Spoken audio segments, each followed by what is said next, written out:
James Carville warns leaderless Democrats are headed for civil war. He said, a cracked out clown car. Wow. The Democrat Party has lost their way a long, long, long time ago. It's the party of the elitists, the limousine liberals, and the socialists. That's the Democrat Party with their woke ideology, pushing this men can be pregnant stuff and all of this identity politics and victim mentality type of stuff. People are over it. People are done. And I think the Democrat Party is done with. But let's hear what James Carville has to say about it. But before we get started, go ahead and hit that like button. Share this out so we can get this information out there. Subscribe if you're not already a subscriber. And hit that alarm bell so you know when I'm putting out new stuff. Also, check out my link tree in the description. It has a link to my Patreon. That's where I talk about things that I can't talk about here. There's also a link to my Instagram and my X account. So follow me there as well. All right, let's get into this news. Now, this comes from Slay News, and they report that Democratic strategist James Carville unleashed a scathing critique of his party's lack of unity in a recent essay, calling out the internal fractures that are rapidly escalating as the 2026 midterm elections approach. In a guest essay published Monday in the New York Times, Carville painted a grim picture of the current state of the Democratic Party. Carville warns that the Democrats are, quote, steamrolling towards a civilized civil war. Constipated, leaderless, confused, Carville wrote. A cracked out clown car, divided. These are the words I hear my fellow Democrats using to describe our party as of late. The truth is they're not wrong. The Democrat Party is in shambles. Carville highlighted the recent rise of Zoran Mamdani, the Democratic Socialist candidate for New York City mayor, as a key example of the widening divisions within the party.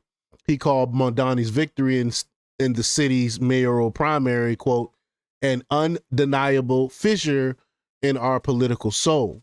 The strategist expressed concerns over Mamdani's radical economic policies, including his proposals for government-run grocery stores and taxing the top 1% of New Yorkers. He questioned whether such ideas could realistically be implemented given their extreme nature. I don't think it'll be implemented. In fact, because the way that he was going to fund it, it turns out he can't use because it's actually private funds. It's not government funds.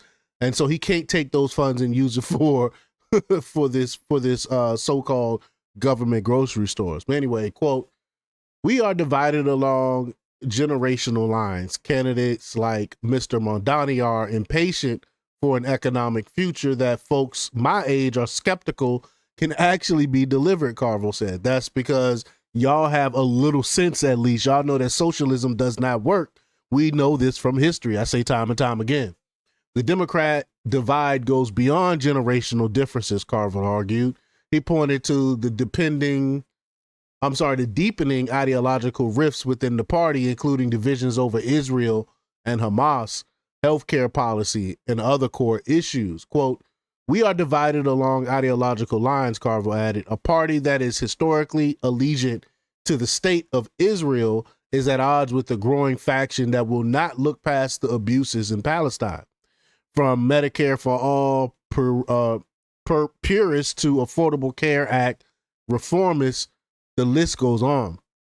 Carville also made a pointed demand for the Democratic Party to focus on dismantling President Donald Trump's policy decisions, including his cuts to Medicaid. He called on Democrats to demand the repeal of these cuts, which require able-bodied adults without children to work 80 hours a month in order to receive Medicaid benefits. I mean, if you're able-bodied, you should work. Like, I don't understand, like, why do you have anything against that?